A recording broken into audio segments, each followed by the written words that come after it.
Can you hear me? I can hear you. Fantastic. Fantastic. Here, just get this a little closer right there. Okay. There you go.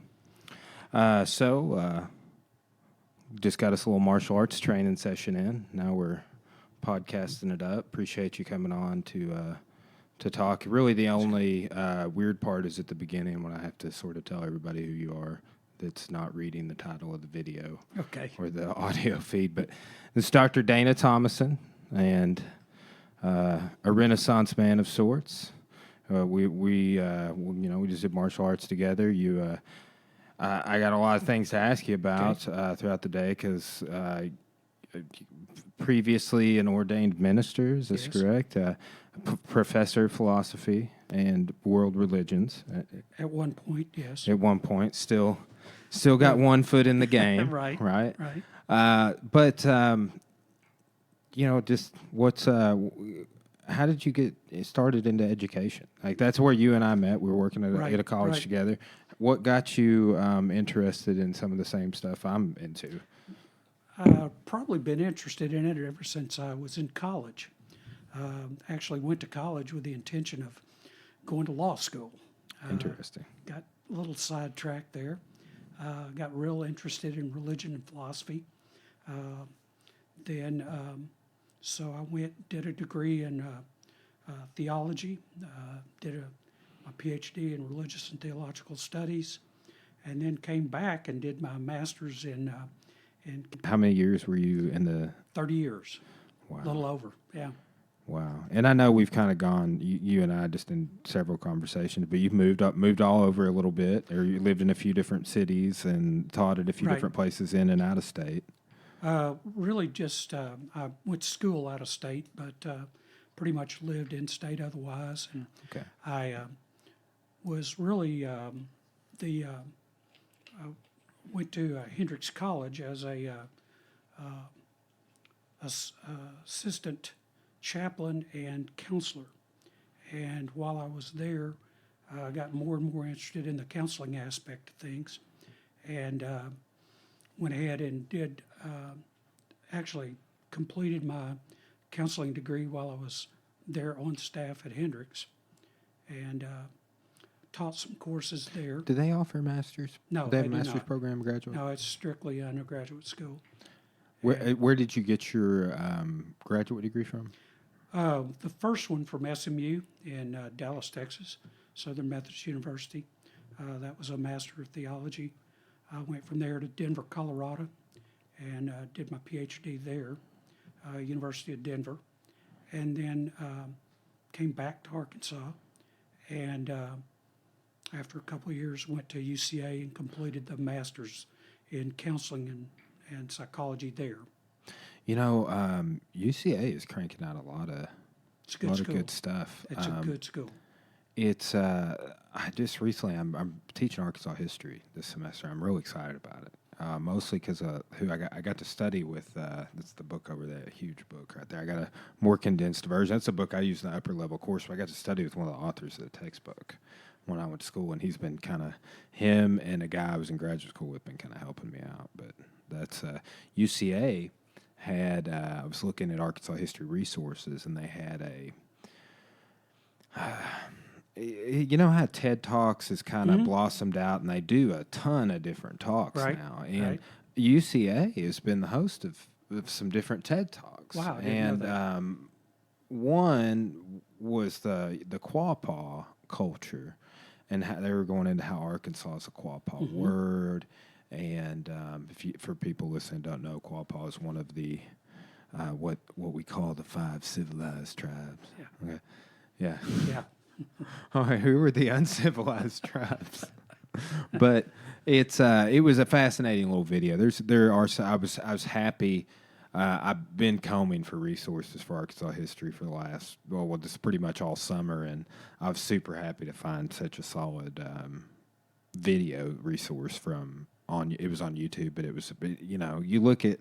I found some great videos yesterday. Been chopped up from a AETN page, but I couldn't find their AETN video. It was like somebody had gotten the video and chopped it up. It's like a family member, and they had some stuff on their YouTube page, and I was like, I can't use this. Yeah. So it was a bummer. So sometimes you run into that, but I've got it set up to where each week we're going to be having some cool resources. That's great. Have you met Mr. Dean? He's one of my judo mentors, older think gentleman. so. He's the guy who carved that Wing Chun dummy for Oh, me.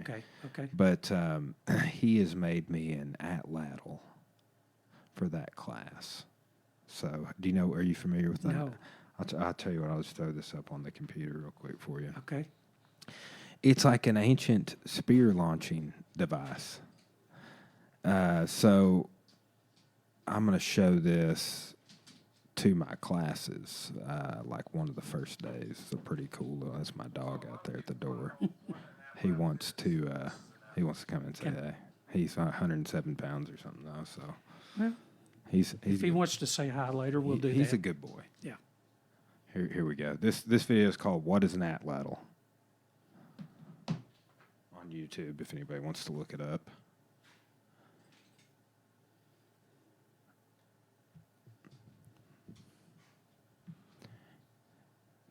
These are big in Australia too. Really? Yeah, it's prehistoric, pre-contact tribal cultures.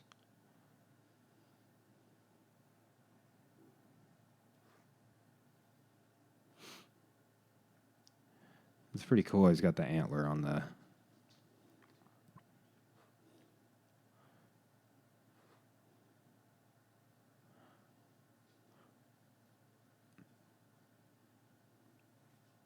There you go. Pretty interesting, huh? Cool.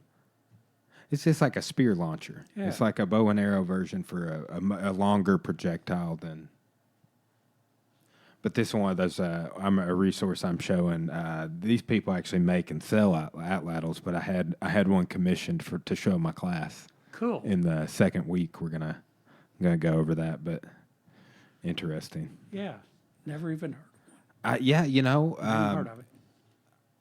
I heard of it when I was going through school, and then it's come back up just preparing for this class. I was like, oh, yeah, all right. So interesting. But, man, prehistoric weapons are super fascinating to me. Which we were just trying some weapons at the gym. Right. So, I guess it makes sense. Yeah. Well, so... Let's get some of your take on this. Okay. And I think you and I might have even mentioned this to you before. Voltaire has this quote out there. I believe it's Voltaire. There he says, "A little bit of philosophy will make you an atheist, but a lot of philosophy will make you believe in God." Have you heard that before? I haven't heard that one. So that's one I tell my Western Civ 2 courses when I'm going over that. And but what would you? I mean, how do you? My philosophy professor I took in college, he would never divulge too deeply into his beliefs. But I've always wondered how a professional because there's only, I think, 12,000 philosophers in North America and Canada or something like that, philosophy professor, something like that, because he used to always cite the remarkably low numbers, like in case you're looking for something to get into. Yeah. Right, but how somebody that is very educated, as I've learned more as I've gotten out of school and reviewed and revisited and hit new levels of understanding on things. But how do you sort of marry the two? Okay. If that's With philosophy, religion, and psychology. Wow. Yes, or the three. Yeah, the three. There you go. Big For three. you, it hits a whole other plane. I don't know. Common denominator may be consciousness itself. Interesting. Yeah. Yes. What would you clarify that? Sure. For me, can have many different names for ultimate reality. Some people call it Brahman. Some people call it the Tao. Some people call it God. For me, we're talking about consciousness itself. I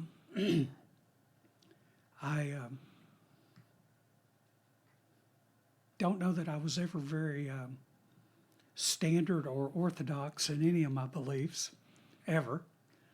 And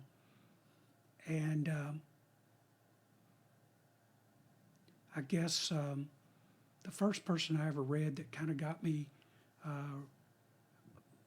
understanding things a little more was Paul Tillich. Paul Tillich was a professor at the University of Chicago for a number of years, wrote a number of books over the years. He talked about God as being itself, big B.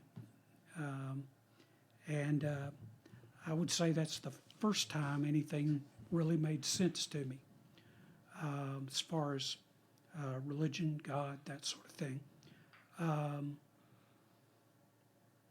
Then started reading a little bit about process philosophy and theology with probably the most important person for me in that regard was John Cobb, who was professor out at Claremont, California for a number of years.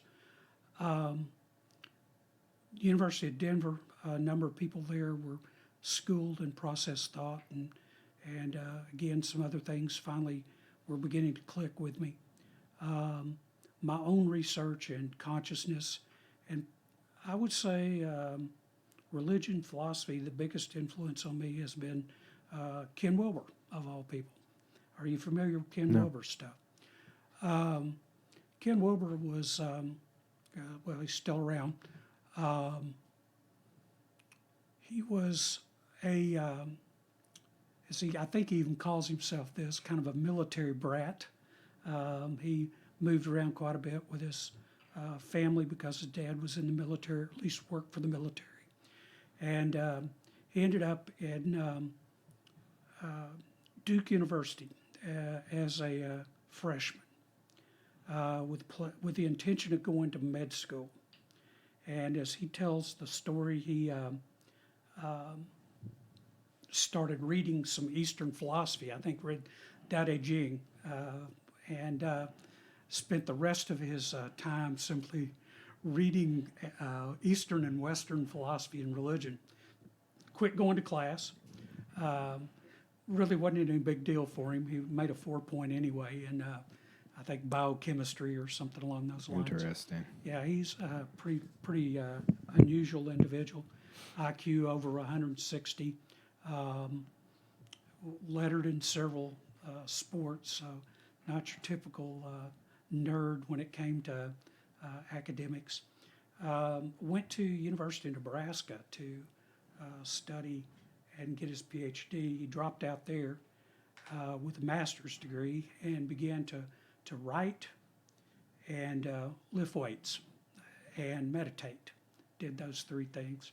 He I hope I'm getting all this correct. At least this is what I've read. He worked as a dishwasher all those years while he was trying to get his first book published.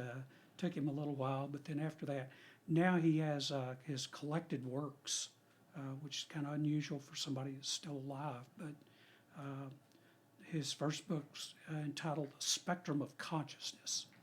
And I think that was probably that read probably really resonated with me, and so. What was his thesis in that book? That's an interesting title. Yeah, that consciousness is on a spectrum that kind of like the electromagnetic spectrum. Our consciousness is at different levels, and in some places he talks about 6 or 8 levels, 9 levels, but basically 3 big major breaks, which is in keeping with a lot of other philosophy and psychology, religion. So he's kind of right in tune with all that. We were joking this morning at the gym about, and not really joking because I don't have. I always kind of pretext this by telling people that one of my very best friends is a Scientologist, but they have that the bridge to the I don't know what it is, but it is that you reach OT level 9.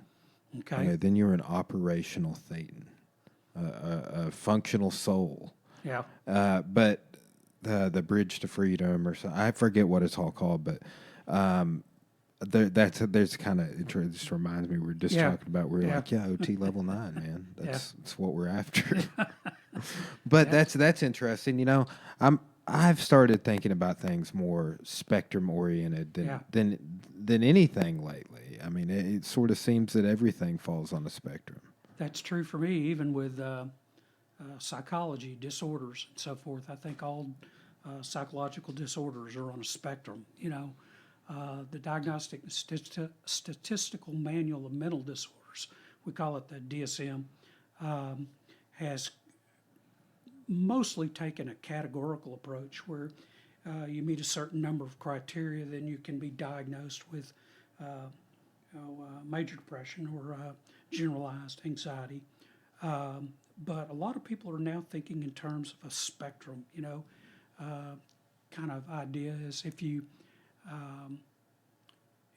and I'm making up the number here, but if, let's say, you need to meet 10 criteria to be diagnosed with major depressive disorder, and you only meet 8, does that mean you're not majorly depressed? Just minorly depressed. Yeah.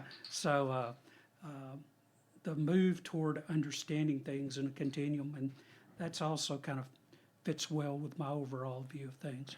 Well, okay, so let's split off on another path here for a Sure. second, if we can. But interesting that you mentioned mental disorders. There's a lot of all these shootings as of late, and not to get on a super negative topic here, Yeah. but a lot of people are saying that's mental disorders. A lot of people are saying it's video games. A lot of people are saying it's screens. A lot of people are saying it's politics and political division in our country. You as would you call yourself a clinical psychologist? Well, just a counselor? Well, I'm licensed as a licensed professional counselor. So, just with your experience and your life and education, and as in mental health care, Right. however That's you want to fine. quantify Yeah. that. How do you quantify what's going on? What in your opinion is the cause of people doing these things in Walmarts and Kroger's and? Well, I'm not sure that there's a single cause. I think it's multifaceted. Without getting too much into politics or anything, but I think there is a huge division in this country, and I think it's pretty sad. I don't think there's any one cause, but Everybody would like to maybe simplify it down to think that. so. I totally agree. yeah, But the mental health thing is something that keeps standing out, and yeah, that is the only argument that I've heard that I think has the most legs, is that, and in a time and place where in our known history of the world, we have more of a population and are more globalized than any time than ever that we know about. yeah, And us being more globalized and more networked, we're having more reporting, more news outlets, digital media, Right. and it's how that is all interfacing with us. I wonder if it's just because we have larger samplings of population, larger population centers, larger cities, and cities themselves. I mean, our tiny little nook of 65,000 people in the county, or 30,000 people in the city, and we still have some crime here, shootings, yeah. and a teenage girl shot her dad the other day, and stuff like that's going on. That's just here in our neighborhood, and we hear minor reporting on it, but nothing like what's going on with like reporting in the national news and stuff. But it's like, I wonder if it's just like there's more population, so therefore, because people will be mentally ill, Right. or a certain number of people are born sociopathic, or Right. just different studies and breakdowns I've seen on that. That's the only thing I could lead to think that's like, yes, people are being raised maybe with hysterical ideologies like white supremacy, or Yeah, exactly. hate in general. So I think one thing we definitely need to do is more money needs to be given for mental health. It should be, working in the field. Obviously, I'm rather biased, but we definitely need to put more money toward helping those who are mentally ill. It shouldn't be so difficult to get help. And of course, I think it's a serious problem. I think politics plays a huge role in the shootings. I think that, like you say, maybe just the population in general, and the accessibility of firearms with that kind of capacity. I mean, I'm I have a license to carry. Likewise. But so I'm not, totally anti-gun or anything like that. I'm not either, but I am definitely pro-reform on some things. Absolutely. No one needs a magazine that holds 100 rounds or, they just don't. I think that plays a role. Like I say, I think mental health plays a role. I think politics plays a role. Again, there's not just one. Yeah, I don't think you can point at one thing.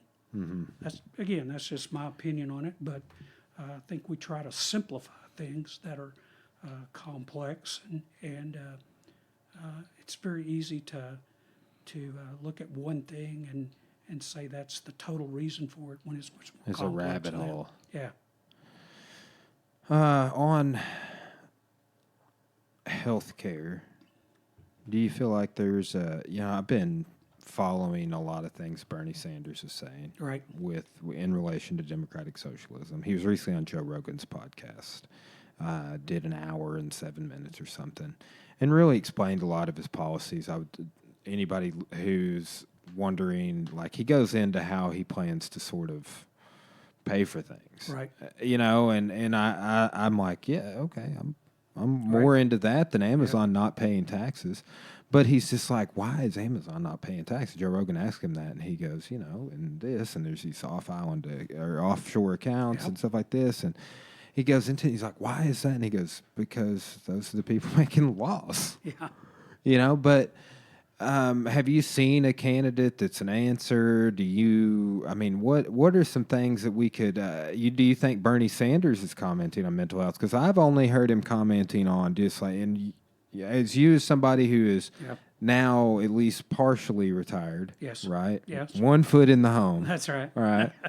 But still also working and still had some a trip to the hospital recently and stuff like that. And I read this morning where some elderly couple, it's someplace out of state, did a murder-suicide because they couldn't. Yes. And I'm just like, man, that's one of the most heartbreaking things I've read this whole time. Like, that turned me more to, we got to fix that than anything. We've got to fix something, in my opinion. We're the only industrialized nation in the world that does not provide health care for its people. The only one. You hear all these arguments, well, it's not so good in all these other places.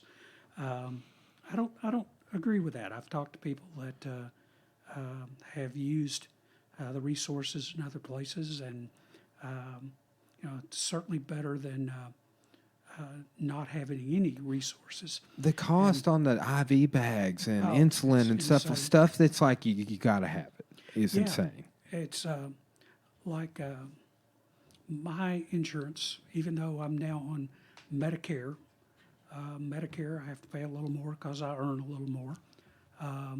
My supplemental and my drug, and then my wife is not 62 yet, so our insurance is going to be over $1,000 a month. That's where my parents are at, man. Over $1,000 a month. I never even one of the biggest blessings of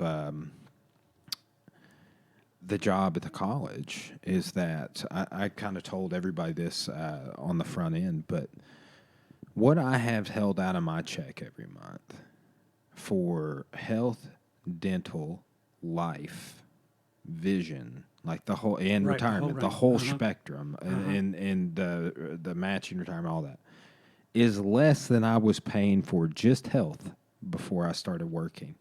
And I mean, and here's well, okay, well, why is it that way? Here's my interpretation: is because the college went to these people like, hey, I got all these employees. You want to give us a break? Hey, we got all these campuses. You want to give us a break? And then the insurance company gives the college an insane break, but the insurance company's still killing it because the number of people on the Right. and like yeah, their liability goes up more. I get it because the number of folks on their insurance, but it's crazy that because I don't have the university bartering for me previously, I got to pay almost $300 more.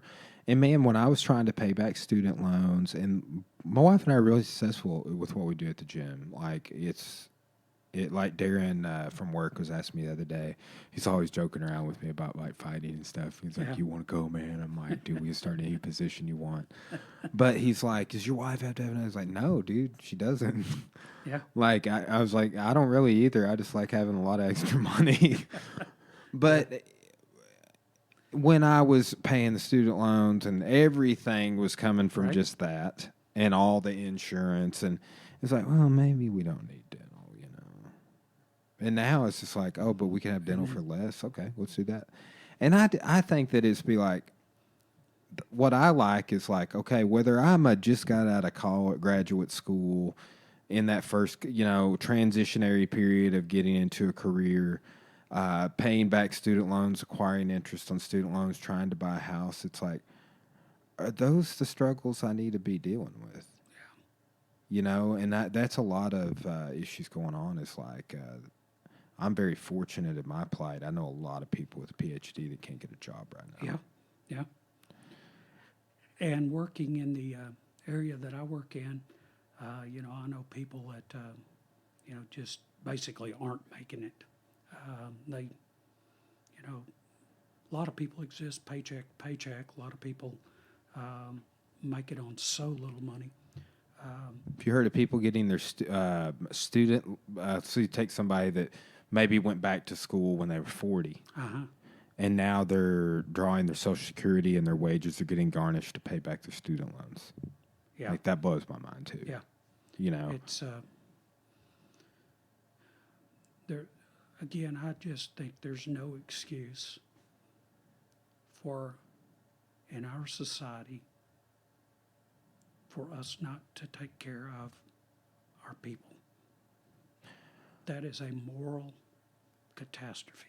do you see a connection between poverty and mental health? Yes, I mean there's definitely some research that shows that people with mental illnesses, their income goes down. And we're talking about seriously mentally ill. They just don't have the ability to work, and so they're on some kind of support, and it's barely enough to survive on. And again, I think, if we're going to call ourselves a civilized society, seems like we have a responsibility to care for those who can't care for themselves. That just seems like a moral obligation to me, and it seems like there should be a moral obligation of the government to take care of its people. Again, if all the other industrialized nations in the world can do it, why can't we? Well, that yes, and I feel this way about it. It's like. Without getting too deeply into the list of things we choose to spend money on at the state, local, and federal level of the bureaucracy, we can't spend money on that. We can't spend money on the stuff that we're talking about. Right. It's like I've always been. Now I'm not pro the military, industrial, congressional complex that's going on. Yep. It's like, but I am pro us having a strong ass national defense. Sure, absolutely. And infrastructure and education. Yeah. And then within all of that, healthcare. Yeah. And I think that those are some of the. Yeah.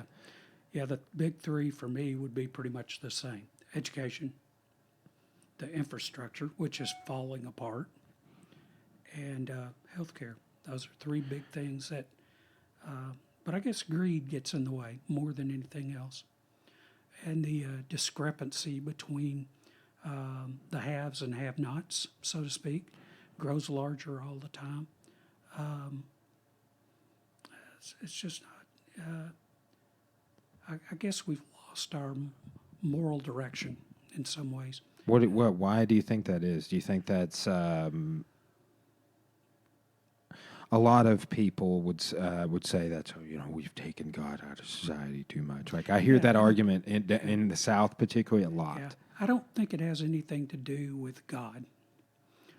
There can be morality among atheists, and for me, my concept, my ideas about God are so far from that right-wing understanding of things that, by many standards, I wouldn't even be called religious. And that's fine. You label me whatever you want to label me. Crazy man, that's okay. I'm kind of remember the old song, he's a walking contradiction. Yeah. Partly truth and partly fiction. Yeah. It probably fits me pretty well. Yeah, just a heathen. Yeah, pretty much. Well, that's what are your thoughts on what's going on with just speaking on issues of morality and basic decency and empathy towards human rights? Yeah. With what's going on, a friend of mine, I'm hoping that he comes on the podcast. His name's Billy Reeder. He's a journalist. He's been on sabbatical. He's a sailboat. He's been down around Corpus Christi. He keeps going to the border, and he's reporting on it. He's a blog up, and he's a professor at Tech. And I've been asking him questions. I shoot him a message every now and then. I'm like, man, I read that there's 100,000 people last month, and this is a couple months ago, that showed up at the border in 1 month. Is that true? Yes. And it's these asylum laws, and he kind of goes into it. And I've just been going to him for information to try and understand. He's literally front lines. And he's like, well, basically what's going on is these people, it's the asylum laws, but he's like, there are not enough people there. If they even worked 24 hours a day, they couldn't hear all of the cases. It would still take months and months and months if you worked 24 judges around the clock, Right. 24 hours a day, and then it's like, how much due process are you providing? It's still going to be hurried and rushed proceedings, okay? And last time there was a hurried and rushed proceeding, Jesus got crucified. All right? Joking, but true. But what's going on with our asylum laws and with immigration, and I see it, I've been explaining it to people this way. I'm like, yes, in the 60s and 70s and even after that, we were in South America installing our little flavor of democracy down there, and now those threads have come unwoven. Yeah. And there's regime changes happening, and a lot of people are fleeing that. Fleeing a situation created by Western ideas, Right. coming to the West, and it's, Well, there's no excuse treating any human being the way they're being treated down there. No excuse. I guess Hitler excused it in some form or fashion. A lot of people are I see some- cross-analyzing to the concentration camps and other things, too. More so like, this is the one I've heard of. They came to get these people, and I said nothing because I wasn't one of those people. Yeah. And it's like, and then they just tacked on basically they came South for me. Americans at the border of the United States. I wasn't one of them. Yeah. And I was like, ooh. Yeah, the parallels are pretty scary if you know anything about your history. 1930s Germany, there's some definite parallels, and it's scary. Again, there's no excuse for treating anyone like that unless you dehumanize them, which is, again, exactly what Hitler and Himmler and that bunch did.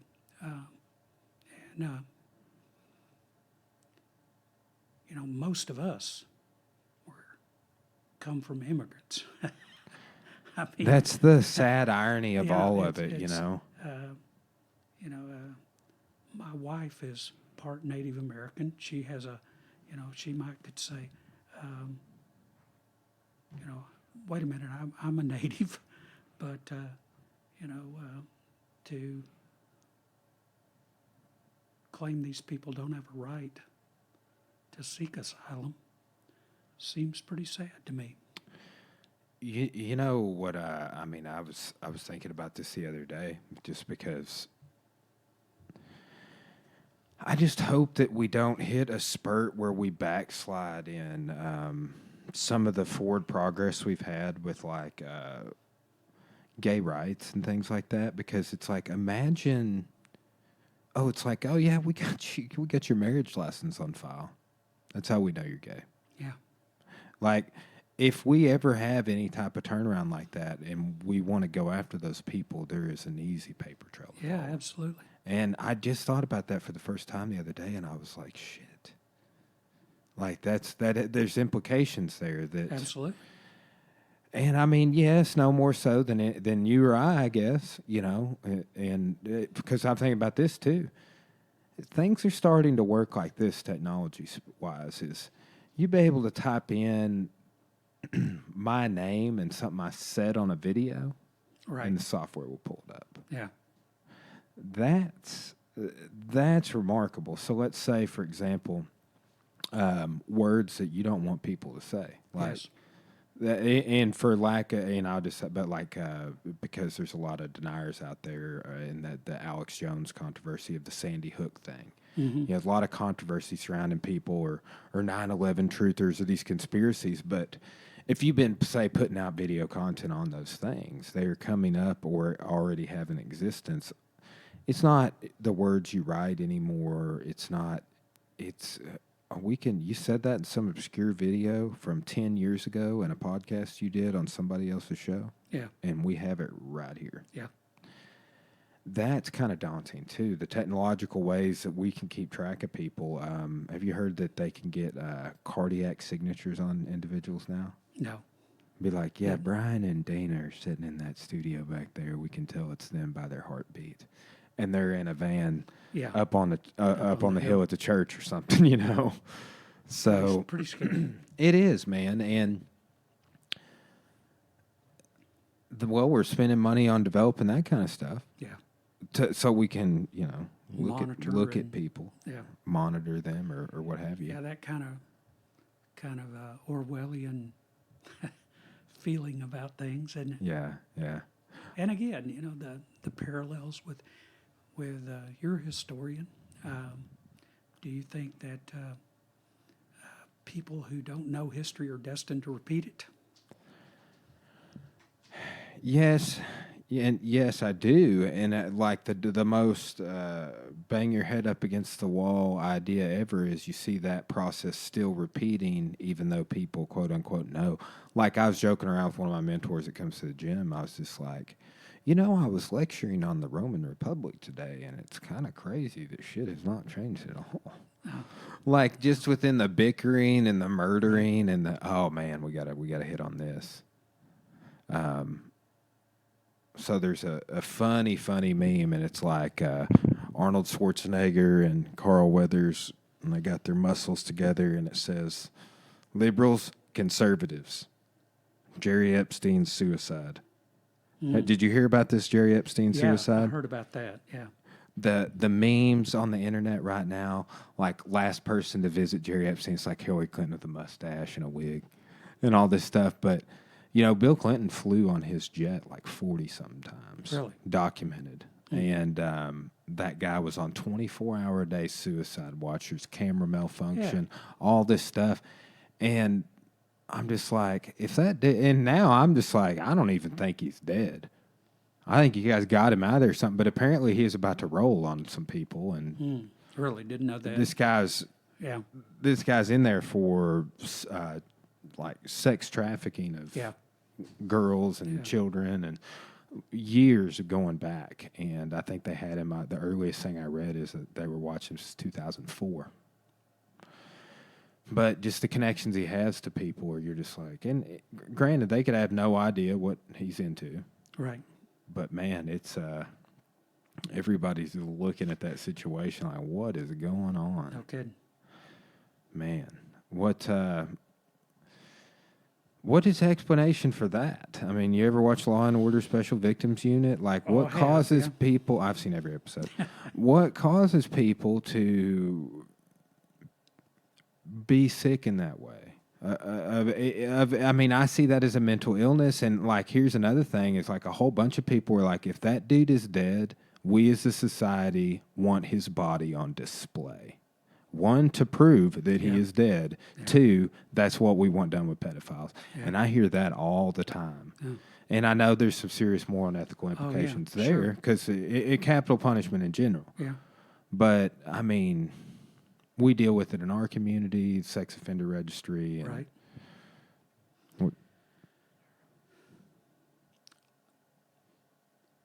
I think those people, I mean, they're sick. I mean, I don't know how else to describe it. I mean, we can use all kinds of language like pedophile and so forth, but basically they're just sick individuals. Do you think it's often victims themselves born that way?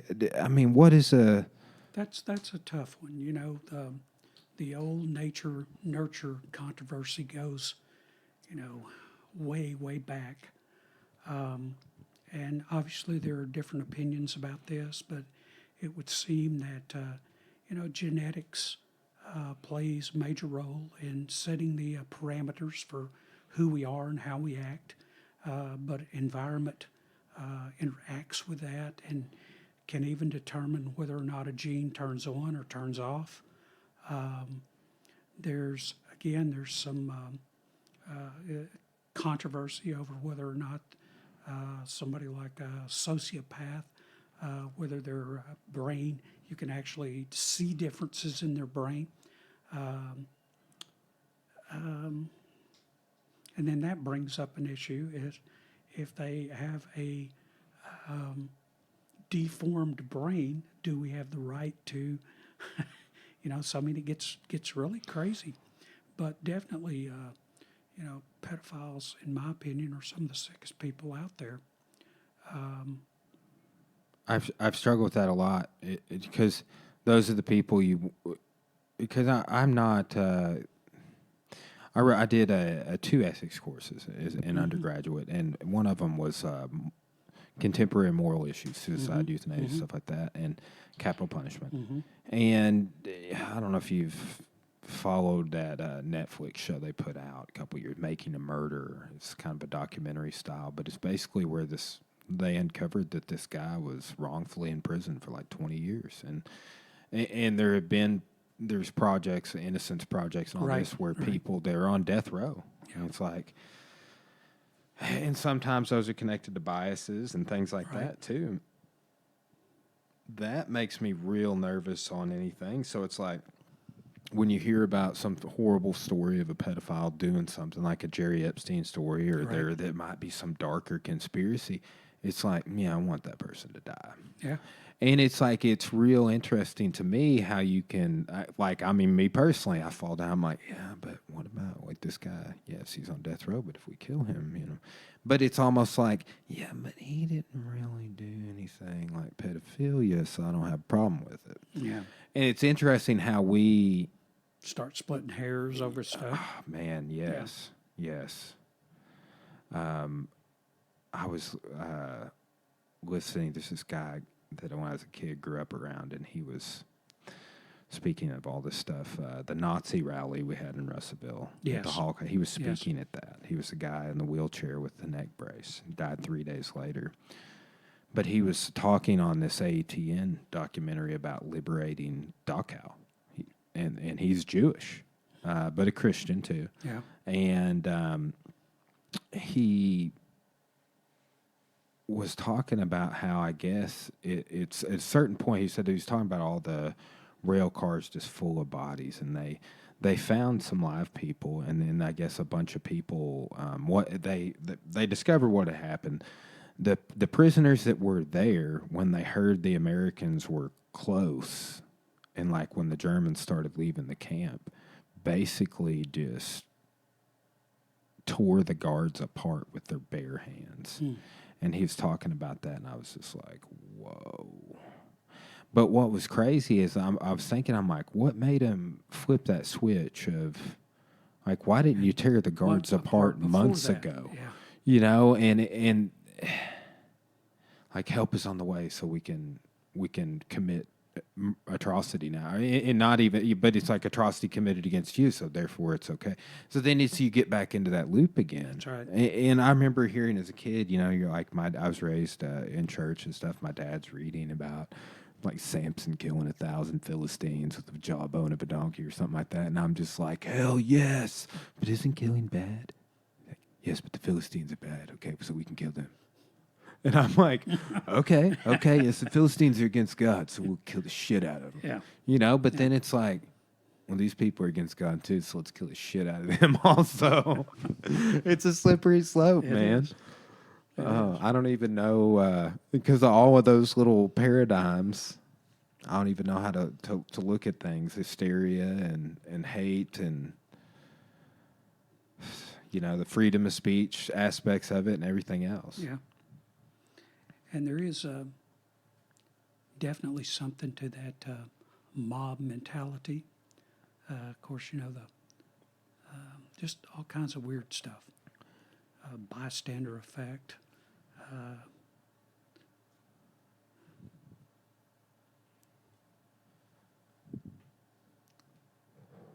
What did you see any of the video of that white supremacist rally? I was No. watching that yesterday. Actually, I was downtown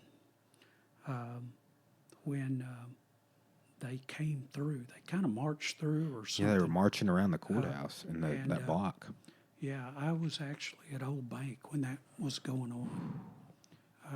How did it make you feel to look outside and see a Nazi flag going by? It was pretty spooky, and some folks in there, it upset them a great deal.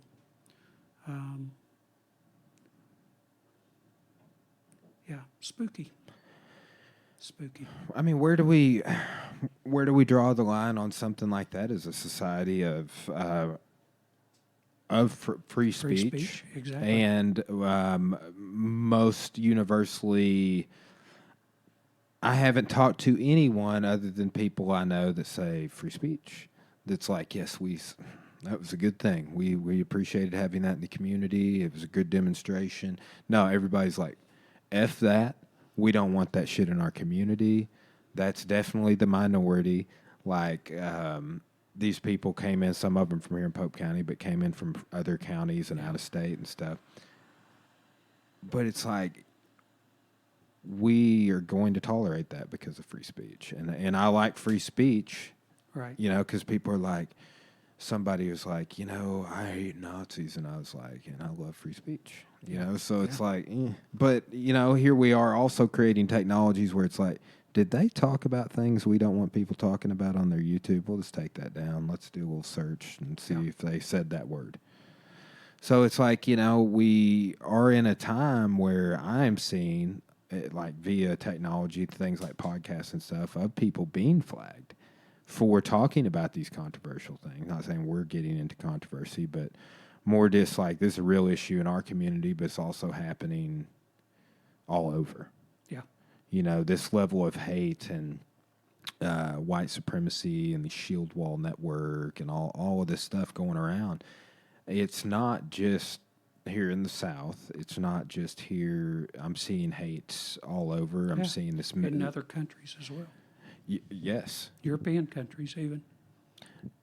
Yeah. Yeah, the question is, you know, what is it that's driving this?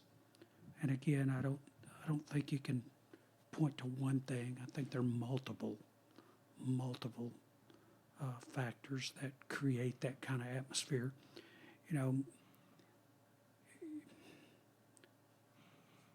you would hope through education you could teach people what is acceptable and what's not acceptable. But we seem to be losing ground there as well. I know it's I think about that a lot, particularly like in the gym. You know, just teaching people martial arts and martial arts coming with a certain level of things like self-control and discipline. And yeah, I made a post on Facebook earlier about the word samurai means to be of service to others. You know, like that is it. That is the Japanese verb. That's what it means. And you know, some people don't give a shit about that. Like they're just like, no, I'm here for me. Yeah. I don't care about them. Yeah. And I don't push that at all. I mean, what I push is like, no, if you don't want to be here for them, then you need to go train somewhere else, because this is the culture of what we're going to do in here. Almost like it's like if I can't have a utopian society, the gym is going to be utopian as possible. Yeah. You know what I'm saying? It's like but then also too, you can't control culture. You can only influence it, and I can't make people. I still have to be accepting of people that aren't necessarily on board, Right. but not at the cost of other people, not at the cost of them being the piece of fruit that's rotting in the bowl that infects my other fruit. You know. So it's interesting how people will selfishly just. I mean, all the pollution, the environment. There's so many places we see. It's like I would never litter, Right. but everywhere I look, there's It's litter. everywhere. Yeah. Yeah. Driving down the interstate, think, why don't people care any more than to not do that? You know. Here's one I got for you, and maybe you can offer why it's this way. None of these people that have committed any of these atrocities that we've hit on, these shootings, school shootings, shopping markets, or anything, are women. Yeah. Interesting, isn't it? Like, what is that all about? And two, here's another thing. Like, I bet if you looked at a lot of stuff going on, it wouldn't be like pollution and things like that. Like, I don't know. I mean, maybe maybe I'm just I don't have any data on that, Yeah. you know, but I don't know. I just feel like women are less likely to pollute than men, you know, like, but it's, Cora brought that up the other day and I was like, damn. And you guys got suppressed for thousands of years. Like, and here we are shooting up supermarkets. Yeah. Yeah. It's interesting. I, look at education and I see a huge deterioration in education. You think that's methodological or what? You think it's oversight? You think it's like the lady that's our education secretary right now? You think it's people like that doing the job? I mean, well, again, it's multiple causes, but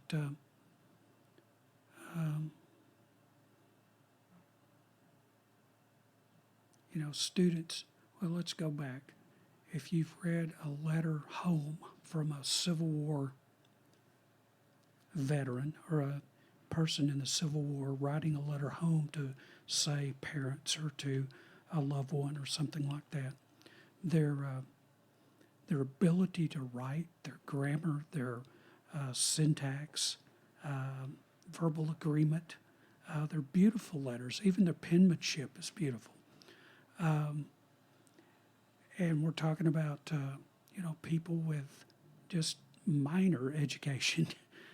When I say minor, I mean... penmanship has really gone out the window. Yeah. Well, a lot of kids, I will ask in class, can any of you write in cursive? And there'll be only 2 or 3 hands go up. By the wayside.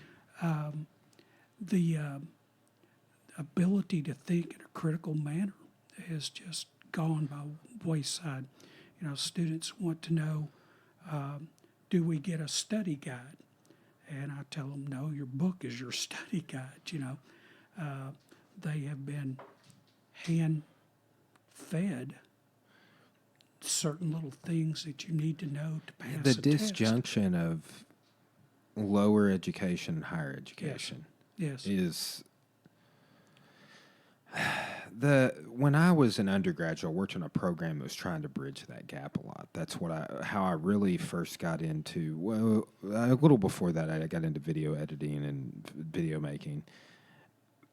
But while I was working on a program, our goal would be to sit down with somebody like you, Dr. Thomason. I got a high school psychology, sociology teacher here in Russellville, and he's doing a unit, and he has no content. He needs, when you do this unit, what are some things you talk about? Can you give one 20-minute talk on a topic from this, and we're going to film it, we're going to edit it, and we're going to make it on DVD, we're going to send it to him, or we're going to upload it where he can access it on the YouTube. So, really solid idea, but it's like that was the whole thing, is because we're like what we're talking about. There's that disconnect. It's like people are getting here and they're not. We need him exposed to that unit idea that he doesn't have the content on because he didn't get it maybe when he was going. Like, here's the thing. Like, I could have gotten my high school licensure, which I almost did. I just need to go through a couple classes. They interned the phase 2 portion of the program. And I was just like, I don't really know if I want to do that, because I could have got stuck teaching American government and political science classes only, for example, civics. Yeah. And I had 9 hours of that. 9 total. Yeah. And it's like, okay, I got to go through this big licensure program and meet all these criteria and not get content subject matter in my field. And it's that there's this disconnect there. And go through this big licensure program, I don't have to have a licensure to work at the community college. No. You know what I'm saying? Because it's your discipline that makes the difference there. Yes, and then there's you have to have 18 hours minimum of this discipline in order to teach this.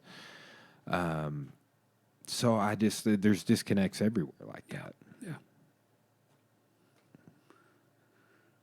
We got any happy stuff to talk about? Right? Yeah. Man, like it was all downers.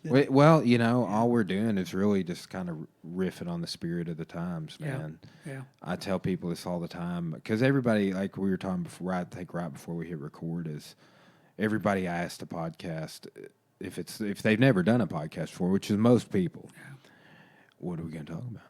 Yeah. It's like, well, I don't know. If we planted it, might mess it up. Yeah. Yeah. But these are the things going on right now. Right. Unfortunately, we're not talking about anything that wasn't a news report in the last 5 days. Yeah, it's not like they had a big rally for peace lately. It's been all downers. So, and two, the rallies they are having, like the comments section on social media is such an atrocious place to be. Like, I just saw somebody make some sort of post about something totally just not hate-related. And then somebody was like, I saw more of that at the Pride rally or something like that. This was like a dig on that, And I was just like, man, like, leave those people alone. Yeah. Like, a peaceful get-together for more rights. And it's like, you're probably the guy being like, where's that technology where we can find them?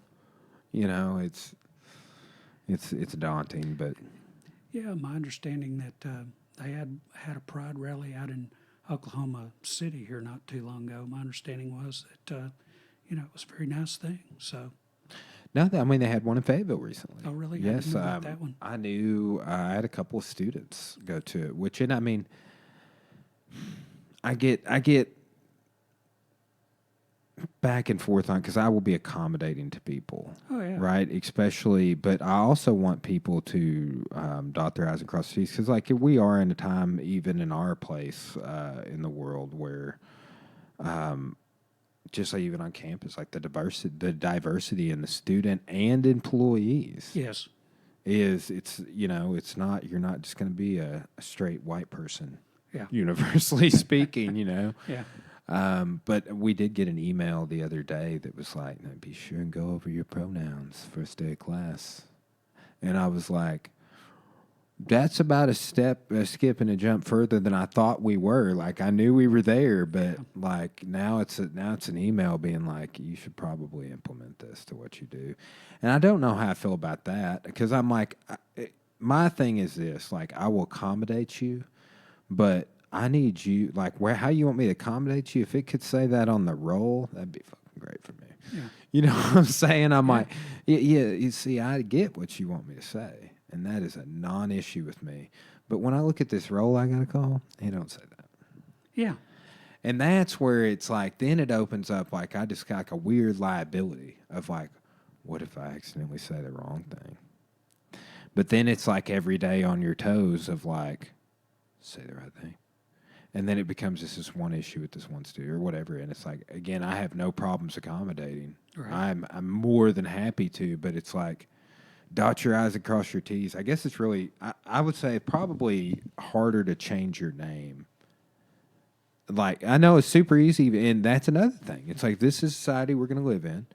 Like, you know how easy it was for my wife to change her last name when we got married? Super easy. So, like, a trans person can't change their name super easy, or it's a $5,000 expense, and then they got to be forced into some sort of weird thing where they accidentally get called the wrong name that they want to get called, but they're living as this other gender, and in a social setting of like, yes, I get called this name every day, and then one day there's a slip up, and that name's the opposite gender, and it's it's a weird thing, but it's like it's just a byproduct of like apparently I haven't looked too heavily into it, but apparently it's just not easy for like let's say a 20-year-old person to run out and change first and last name because of, well, why are you doing that? Are you trying to steal someone's identity? Like I guess just going to change your first name, there's more to it. I don't know, but. That's maybe there needs to be a policy relaxation, because that's the very definitive gist I've gotten from younger people is like the name change part is not happening. It's more of like an alias for them because they just haven't been able to, can't afford it, haven't been able to go through the process or whatever. Wow. So. Well, I'm like you. I'm going to accommodate, and I'm going to be open to whatever a student wants, within reason. So I'm probably even, I mean, this just sounds weird. I don't know why, but I'm probably even more accommodating to those students. I don't know if it's like I just like it's almost like a point of empathy. Like I get that you're gonna have it harder. It's gonna be more difficult, and I feel bad for them. You know, it's I don't have to deal with that. And it's like if you're born that way type of a deal, if you could, there's nothing you could do to help this. If it's some sort of a genetic or a chemical in your brain or whatever it is something obviously is making you very really identify with that. And it's I don't know what that is. But I can still have empathy for that person. Sure, a lot of people can't. I've never understood that. There is this, I think that's a key thing to what's going on in this country, and, well, not just this country, but across the world. If you're not like us, we got a problem with you. If you don't have empathy for transsexuals, okay, you're the enemy. Yeah. And it could be that because what's crazy is the haters are saying that, or both sides are saying the same thing, and that's the everybody got to be right type of. Anyway, well, so what'd you think about the training today, Jeb? That was great. Yeah. Good times. I We'll learned have a to. lot. To be as old as I am, I don't move like I used to. I've got things that hurt that didn't hurt 30 years ago, but I thought it was very good. Worked up a good sweat, and I think I learned a lot. Good. I It's appreciate good. it. Be good for you getting out there and moving around like that. Yeah. And man, it's the biggest inspiration with this guy Roland that's coming in. Yeah. Because he's 71, and he is usually the smallest person in class. And he gets out there and he does the technique portion of the class. He drills, and then when we start sparring or rolling is what what we call it in jiu-jitsu. he and I'll just go on over the other side of the mat and start doing the Wing Chun dummy or start. He's showed me a lot of throws, a lot of off balances. His breaking of the balance is special. I mean, it's just different. And he's like, it's because it's the sword. But that guy's been blowing my mind. But one of these Tuesday or Thursday nights, you'll have to try and sneak in for a class. I'll definitely do it. Because he's down there, so I've been getting 2 hours a week with him. So like from about 7:15 to 7:45, we'll go train and do stuff, and then the class will be over. We'll bow out, and then he and I will also go train after class, another 30, 45 minutes. And he's like, "Oh, I got to go replace the hip tomorrow. We'll see you later." I'm just like, a master with a blade, I see. Yeah. But he is. The other night, one of the white belts accidentally took his keys home. Oh, no. Yeah. So he called like the only Uber in Russellville to take him back to Clarksville.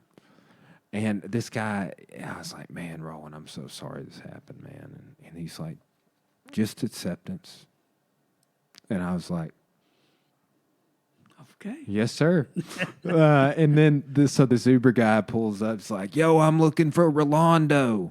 And I was like, "Yes, Mr. Roland is here." I open the door, and this little Asian man walks out carrying his Japanese katana, man.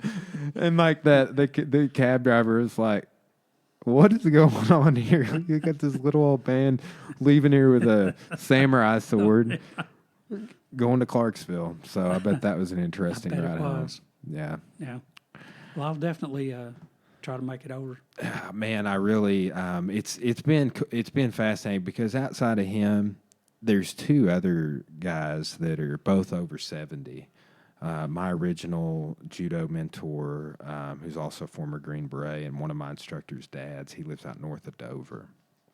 And he's got some knee issues and stuff, so he gets out on the mat less and less every year, but he's been coming down more because Roland's down there. And then there's this other guy named Gary, who's a high-ranking judo guy out of Clarksville, retired.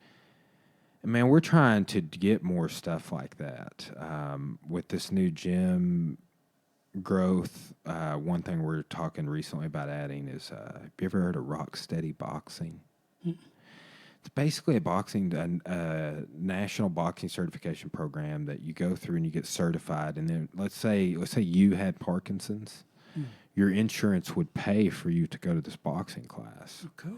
Because studies have shown that type of, I mean, you're not going to get hit in the head, obviously, but the endurance side of it, the moving around, the repetition, also this, doing things like counting.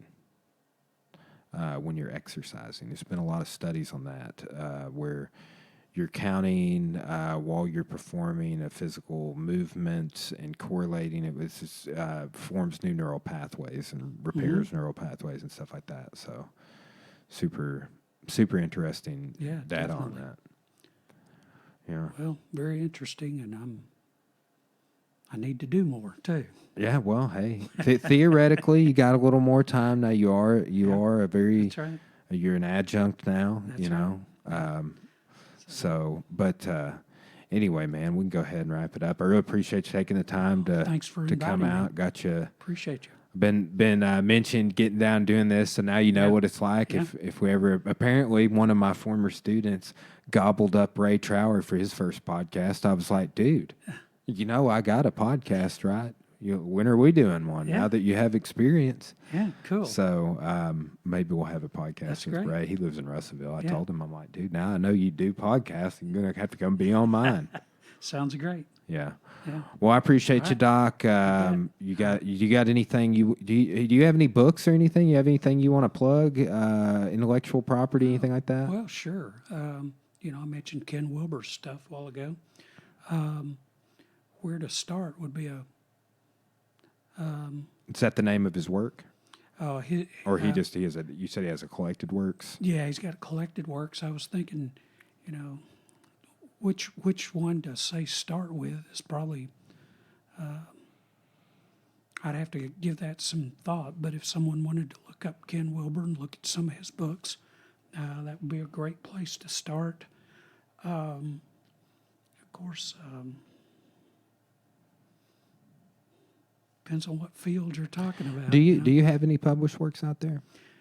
I've only got some things in a dictionary. I've got, I think, like 6 articles published in a religious dictionary. Did you get that with infant faith and adult spirituality? Was that a published article? No. That's just something I put together for to give to clients and to other people that are interested in it. It's mostly just a collection of other people's works. I quote them in there. I've just kind of pulled some things together to try to help people understand that faith, like development in general, is a developmental process. We move from infancy to childhood to adolescence to young adulthood to middle adulthood to old age. Our progress in our faith development is the same. It is a progressive thing. We don't reach a point where we go, "Oh, I have arrived." What's funny is when you reach the point where you realize that the arrival is not a thing. Yeah. It's all about the journey. It's it's just like I had talked to you about this a little bit in the past, but if it went back to a lot of my mentors and like, you dudes didn't say anything about this shit. You didn't say it's going to be this way. Like, it's just like, yeah, you could have told me. yeah, Like, it's just like, it's fascinating. But I also joke, and then as another guy I follow, Gary Vaynerchuk's been saying this, it's like, all you adults who are claiming to have it figured out, who are telling your kids to figure it out, need to shut up. You know what I'm saying? It's like, because it is. I thought I would, it's like, okay, my brain will be done developing at 25. I will have gotten my master's degree, and then I will know everything. Yeah. But it's just like, man, as I age, just like you're talking about, like hitting different levels of consciousness and these different phases of your life and meeting your goals along with that too. Yeah, and the ones you don't meet, I'm 65, retired, and trying to figure out what I want to do when I grow up, So, we'll have to get together and talk more about that. Well, yeah. Well, if we'll have to play it by ear. I think I might be in town next week, but we'll have to get some more training in too, man. Sure. I enjoy. Great.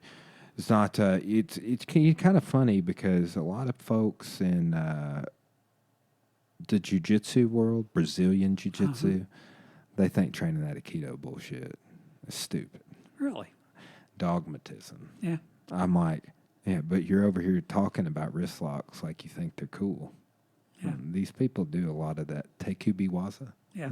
Wrist locking techniques. So, man, I got an open mind, but it's funny as Bruce Lee went through the same things. It's like, when you're training other arts other than Kung Fu, what are you thinking? Like, and you're teaching it to these people too. Like, you're working with Dana and teaching them this art that you're not even ranked in, or whatever it is. And it's like, I don't care. Yeah. I'm studying that art because it's got this lock like the Americana that I do, and I want to know more about the Americana. Yeah. So, what Cool. have you. Well, man, again, I appreciate your time. Thanks for the invitation. Yes, sir. We're signing off. Okay. See you guys.